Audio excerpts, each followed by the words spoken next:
Aujourd'hui, nous allons parler animaux de compagnie. Le chien est le meilleur ami de l'homme depuis près de 12 milliers d'années. C'est donc tout naturellement qu'on le retrouve dans de nombreuses sépultures préhistoriques et ce dès le Natuphien, comme c'est le cas sur cette photographie avec la sépulture 104 du site de Malaha, en Jordanie. Le chat est moins présent dans les contextes funéraires, mais des félins beaucoup plus sauvages se sont invités dans les sépultures. On a par exemple retrouvé un lion dans la nécropole de Saqqara, dans la tombe de Maya, la fameuse nourrice de Toutankhamon.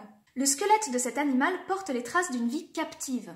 Âge canonique, surpoids, manque d'activité, bref, il s'agissait vraisemblablement d'un gros chat de compagnie.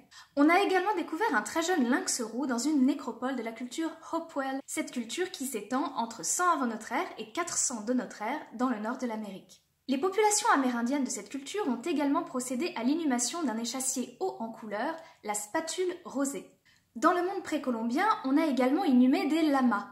C'est le cas dans la tombe MU30 du site Moche de San José de Moro. Dans cette chambre funéraire, on a retrouvé un individu principal accompagné de très nombreux mobiliers céramiques prestigieux, ainsi qu'un couple d'individus adultes et le squelette entier d'un lama. Dans les niches aménagées dans les parois de la tombe, on a également déposé des crânes de lama supplémentaires.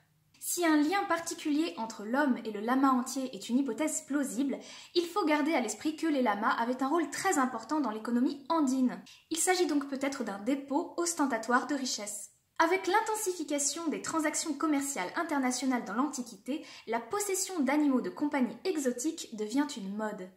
Le macaque berbère aura ainsi beaucoup de succès parmi les populations romaines aisées. C'est pour cette raison que l'on retrouve des sépultures de singes dans les riches domus de Narbonne, de Poitiers, de Pompéi, mais également en Angleterre, en Allemagne et en Espagne. On retrouve également cet animal dans les garnisons de légionnaires.